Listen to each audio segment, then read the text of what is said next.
So today is July the 4th, which over here in America is Independence Day, and everyone typically is out going to be celebrating, escaping the yoke of British tyranny by setting off fireworks. Yep, that seems legit.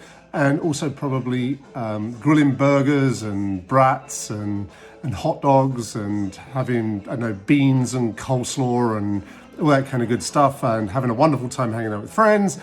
I, alas, will not be doing that because I am still recovering from COVID. So I'm going to be here on my own in the house, celebrating on my own. Well, it's kind of me and you, I suppose. If you'd be bothered to watch this, you'll be catching up with what I think. So I'm just going to have a beer. I'm going to drink America's best-selling beer at the moment, which used to be Bud Light, but is now Modelo Especial, made just outside Mexico City.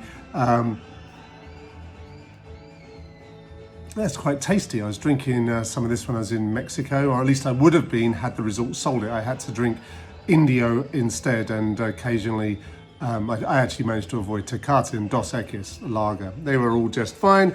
And the reason why Modelo is now the best-selling beer in America is because there's been a big boycott of Bud Light, because a bunch of really, really thin-skinned people said, I couldn't possibly buy a beer from a company that might give something occasionally to a trans person, because that just goes against every belief I have.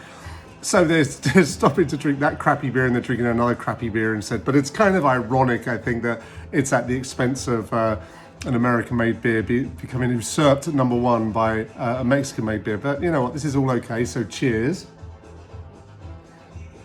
But that's not what I'm going to make today. That's obviously, I mean, I could make a beer cocktail, but I'm not going to. Instead, I'm going to fully embrace the Mexican nature of the now best-selling beer. I stuck on my Mexico Institute of Sound, a bunch of disco music, and actually it's kind of cool. It's playing there in the background right now. And I'm going to make a mezcal cocktail. It's actually a mezcalita, which from its name you can probably figure out it's a kind of riff on a margarita, but not using tequila. No prizes for guessing, because I might have already mentioned it's mezcal, so mezcalita rather than margarita.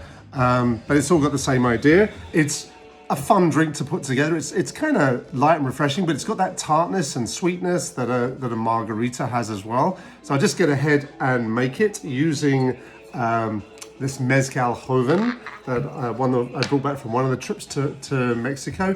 We're going to go 2 ounces of mezcal into my ice-filled shaker. This has got citrus in it, that's why we're going to shake it. I know sometimes you might stir them, but no, citrus. Well, I'm spilling it slightly. It's a bit trickier sitting down here. Feels, more intimate here, having a chat and all of that. But it is a bit harder to pour the drinks because the counter's a bit higher. But, over time, I think I will get used to that. At least I hope I do. Next ingredient you want is some orange liqueur. The one I have is my Posh Cointreau. Who doesn't like a bit of that fancy French stuff in their drinks? Grand Marnier would work, triple sec would work, orange curacao would work, whatever you have. But whatever it is, put in 1 ounce of it. And then, like a margarita, this has got some freshly squeezed lime juice, 1 ounce of that. But here's where we start veering away a little more. It also takes 1 ounce of orange juice. Now, there's many versions of the mezcalita. This is one that I sort of went looking around and came up with one that I thought works quite well. So there we go, 1 ounce of orange juice there. And now I'm going to put in a couple of ingredients that don't fit in the canon typically, but I've seen them, and I've seen them in margaritas as well. And the first one is some agave syrup. I know my friends Dan and Nancy would be aghast at me doing such a thing, but I'm just gonna say, it really makes a good difference. It balances out the tartness of the lime for me. But again, everyone's got to go with what their taste buds say. If someone wants a sort of more citrusy drink, do not put this in. If you want it even sweeter than I do, well, put in more syrup then. And I'm putting in a bar spoon's worth, which is approximately 1/6 of an ounce. If you're going metric, it's about 5 mils, like one of those cough medicine measuring spoons, that sort of size. So I'm going to just stir that in there so it doesn't all just clump together. And then one other thing I saw that many other people added was some orange bitters. And, you know, I thought, why not? I've got some lemon bitters as well. I was going to put those in. I started to think, oh, that's all just starting to get so complicated there. But I'm going to go for 2 dashes of orange bitters. Now just make it orangier, I suppose. That's the right word, isn't it? Orangier. So I'm going to shake this puppy up and give it a good old going over.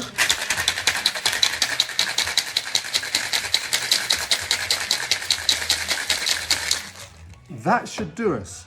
But before we pour it into our glass, we have to do a very quick little bit of preparation. There's the glass. Here's one of my spent limes that I juiced earlier on. I'm going to rub that round here, and then I'm going to rim it with Tajín, which is a Mexican salty, spicy mix. And what that will do is give this cocktail, here you go, there's my saucer that I put it in, and I'm just going to go around there, put in, this is Tajín Classico, so it's the, there you go, you can see the interesting looking rim there. I'm going to put some ice in this as well.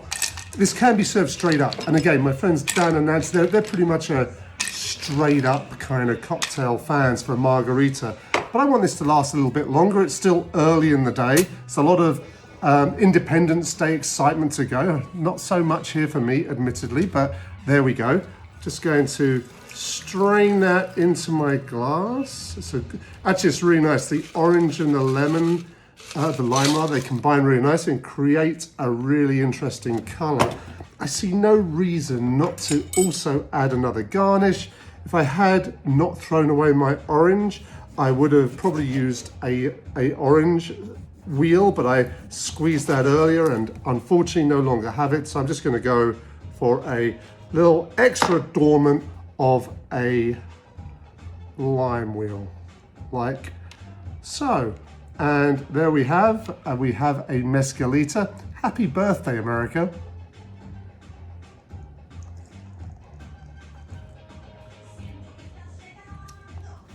Oh, that is tasty. It's sort of well balanced. It's still got that tartness of the of a regular margarita or of any other kind of sour drink, but that's good and refreshing. And I think this is one to add to the repertoire. There's something, you still get the smokiness from the mezcal, which is what you want, but the sweetness in there as well balances it out very nicely. So I think with that, I will head off to my grill. I'm trying out a new recipe today for cooking my brats.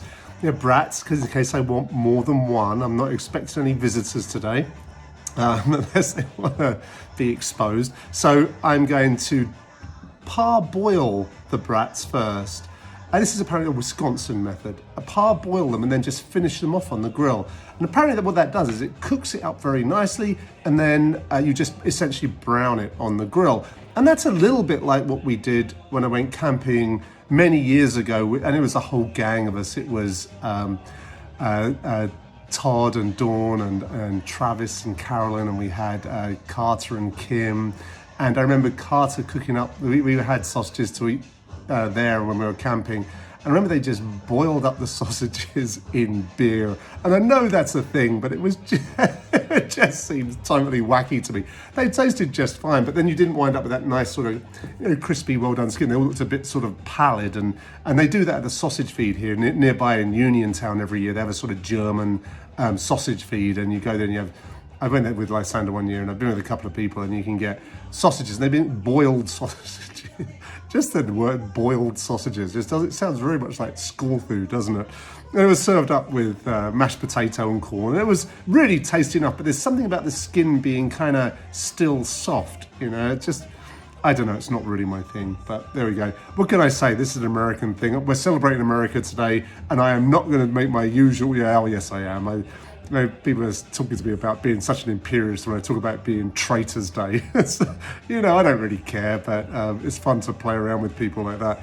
And then pretend I've got a hat that instead of saying MAGA, Make America Great Again, it's the MAGBA, Make America Great Britain Again. And yeah, I don't really want that. It's pretty terrible at the moment as well. Anyway, I'm going to enjoy my beer. I'm going to enjoy my cocktail. I hope you have a wonderful Independence Day. And I dare say I'll be back again with some fascinating stories and delicious cocktails. Cheers.